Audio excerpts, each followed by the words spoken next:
The sun was beginning to set over the dense jungles of the Pacific, casting long shadows across the battlefield. But in the heart of that darkness, there was one force that stood like a beacon of terror: the American flame tank. Unseen, unheard, until the moment it would strike, it became the weapon that haunted the Japanese soldiers' nightmares. A weapon so brutal, so unforgiving, that the very mention of it sent shivers down the spines of those who had witnessed its fury. But how could one tank, with a crew of just a handful of soldiers, become the match for an entire army of 500 battle-hardened Japanese soldiers? How did it shape the tide of war in one of the most intense campaigns of World War II? In 1944, during the brutal battles of the Pacific Theater, the American forces needed something different, something more lethal than the traditional tanks and infantry. The solution came in the form of the M4 Sherman tank, re-engineered into the M4A3R3 flame tank.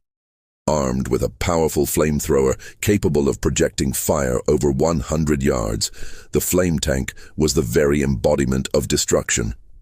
It wasn't just a tank, it was a symbol of relentless vengeance. Imagine a tank rolling over the battlefield, its flamethrower roaring to life, turning everything in its path into a searing inferno. Trees, buildings, and most terrifying of all, men, reduced to ash within seconds. The air was thick with smoke, the sound of cracking fire, and the distant screams of soldiers consumed by the flames. For the 500 Japanese soldiers stationed in that jungle, there was no escape. Their positions, carefully hidden in the thick foliage, were now easily exposed by the ever-growing blaze. The fear they felt was palpable. The flames were unpredictable, unrelenting, and absolutely devastating. It wasn't just about death. It was about terror, about a kind of war that couldn't be fought with courage or strategy alone. It was about survival, and in this case, survival was slipping through their fingers. The battle that unfolded was unlike anything they had ever encountered before. They had seen artillery, gunfire, and bombs, but nothing compared to the all-consuming fire that came with the flame tank. This was a weapon of psychological warfare, as much as it was physical destruction. For the Japanese soldiers, trying to fight back was futile. Their rifles and grenades offered no defense against the fire that could melt through steel and flesh alike. Many tried to flee, but the dense jungle was both their cover and their trap. There was nowhere to hide from the inevitable. By the time the sun set, the battlefield was unrecognizable. The once green foliage was charred to black, and the bodies of the fallen lay scattered in the wake of the flame tank's wrath. The 500 soldiers, who had thought they were prepared for battle, now faced an enemy they could neither fight nor outrun. But this was just the beginning.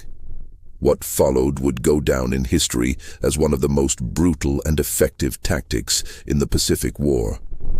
As the day broke over the smoldering battlefield, the nightmare was far from over. The M4A3R3 flame tank began its relentless advance through the jungle with the dawn creeping over the horizon.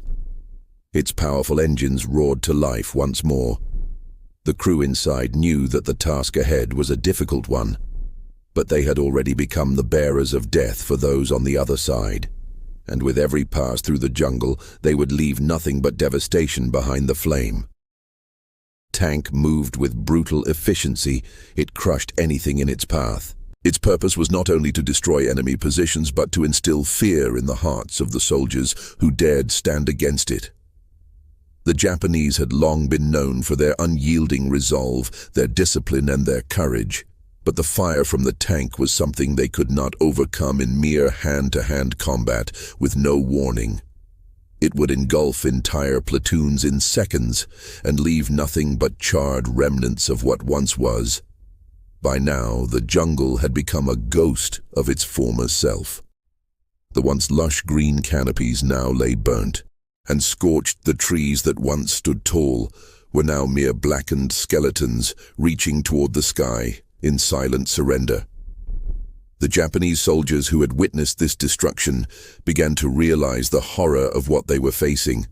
This was no longer a battle, it was an execution, a fight for survival against a foe that seemed to have no equal. The flame tank NS crew, though still determined, knew that their weapon was both their strength and their burden. Each time the flamethrower ignited, it was a testament to the devastation they were causing, but also a reminder of the chaos they were sowing in a war that already seemed too far gone to save. The Japanese soldiers began to scatter, not out of cowardice but in desperation for any hope of survival. The jungles that had once provided shelter now seemed like a maze of death, with every turn offering the possibility of meeting the wrath of the firestorm. They could hear the screams, the desperate cries of those who had been caught in the inferno. The sound was unlike anything they had ever heard before. It was the sound of an unstoppable force. As the Japanese soldiers began to retreat further into the jungle, the flame tank pressed on, showing no mercy, and with every step, it took the gap between life and death grew thinner for those still trying to fight back against the oncoming tide of flames. The landscape itself was changing, not just from the physical destruction, but from the psychological toll it was taking on the defenders. They were no longer fighting for victory. They were fighting for their lives, and their souls were slowly being consumed by the flames. The advance was slow but steady as the tank flames reached farther into the jungle with each sweep. Its power was undeniable. But as it moved deeper into the heart of the enemy, positions, the true scale of the Japanese resolve began to reveal itself. The soldiers who survived the first wave were now on the defensive. They dug in harder, they resisted longer. They hoped beyond hope that somehow they could hold out. But deep down, they knew that this fire was unlike any threat they had ever faced. The battle had become a matter of endurance, and the American forces knew that they had the upper hand. The Japanese were being forced into a corner from which there was no escape. The flame tank would continue its path of destruction until every last soldier was either dead or driven out. The question now was not whether the tank would succeed, but whether the soldiers could hold on long enough to survive the nightmare unfolding around them. As the American forces pressed forward with relentless precision, the Japanese soldiers found themselves trapped within the jaws of a firestorm. Their initial resistance had faltered as they realized the invincible nature of the flame tank. It had become their worst fear, their cruelest nightmare. They had seen tanks before, but nothing like this. Nothing that burned with such intensity and without mercy. The flame tank seemed to take on a life of its own, an unstoppable beast that left no survivors in its wake. The Japanese soldiers had trained their entire lives to withstand the horrors of war. They had fought with honor and courage in countless battles. But nothing had prepared them for this moment, the moment when all their years of training became irrelevant in the face of a weapon that could turn the very air around them into hellfire. By now, many of the soldiers had fled into the thick jungle, hoping to escape the advancing tank. But the dense foliage that once provided them with cover now served only as a trap, with the flames reaching farther and farther. Their options for retreat dwindled. The smoke and heat were suffocating, their vision blurred by the fiery haze. The air was thick with the smell of burning wood flesh and the despair of soldiers who had once believed they were invincible. There were no safe places left, no hidden corners in which to regroup. The jungle was burning, and with it the very essence of the soldiers' hopes for survival. The once peaceful landscape had become a war zone where every moment could be your last, as the flames continued to consume everything in their path. The fear that had once been a distant thought now gripped the hearts of the remaining soldiers. The tank's crew could feel the weight of their actions with each passing moment. They knew their job was to clear the battlefield, but they also knew that each life lost was a part of the war. This tragic story they had been trained to fight, but no amount of training could prepare them for the emotional cost of this new kind of warfare, the kind that left nothing but ashes and sorrow in its wake. But there was no time to dwell on the past. The mission was clear, and the tank rolled on its path of destruction. The Japanese soldiers who remained made their final stand, hoping against all odds to hold their ground, but their resolve was weakening. With every passing second, they had no weapons that could fight back against the flames, no artillery to destroy the tank, and no place to hide from the all-consuming fire that approached with terrifying speed. Amidst the few pockets of jungle still standing, the flamethrower roared to life again, sending flames roaring through the trees. The heat grew intense, and panic set in, and louder as the tank swept through their positions, turning the jungle into an inferno. The flames licked at the leaves, the underbrush, and the soldiers themselves with terrifying accuracy. The fight for survival had become a desperate scramble for any chance to escape the unrelenting wrath of the tank, and the soldiers were left to ask themselves one simple question: how much longer could they endure this firestorm? As the last echoes of the flame tank's roar faded into the smoke-filled horizon, the battlefield was left in eerie silence. What had once been a lush jungle full of life was now nothing more than a charred wasteland. The bodies of fallen soldiers lay scattered across the ground, their once vibrant uniforms now burned beyond recognition. The air was thick with the smell of ash and the remnants of what had been a fierce and desperate battle. The Japanese soldiers who had survived the initial assault were now either captured or forced to surrender. They had been pushed to the brink, their courage had been tested like never before. But the relentless fire of the flame tank had proven to be a foe they could not overcome.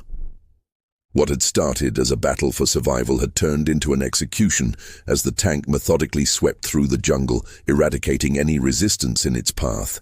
For the American forces, it was a victory that came at a high cost, but it was also a testament to the power of the flame tank. The brutality and efficiency with which it had wiped out the Japanese positions was unmatched, and it had left a lasting impact on the soldiers who had used it as well as those who had faced its wrath. The tank was not just a weapon, it was a symbol of America's growing dominance in the Pacific theater. A weapon that would go down in history as one of the most feared in the arsenal of the United States. But the aftermath of the battle was far from over for those who had survived the battle. The psychological toll of facing such an unstoppable force weighed heavily. Many of the Japanese soldiers who had lived through the hellfire of the tank would never be the same. Their minds had been scarred by the overwhelming terror they had experienced. The memories of those who had fallen to the flames haunted them long after the battle had ended. The American soldiers who had fought alongside the flame tank also carried the burden of the destruction they had witnessed. Despite the victory, there was a part of them that couldn't shake the feeling of unease at the sheer brutality of their tactics. They had fought a ruthless war, but the cost of victory was becoming more evident with each passing day. The lines between right and wrong were beginning to blur as the horrors of war continued to take their toll on both sides. In the end, the flame tank had done its job. It had cleared the battlefield and crushed the Japanese resistance. But the victory came at a price, and the consequences of that victory would echo through the rest of the Pacific campaign as the war raged on the tank.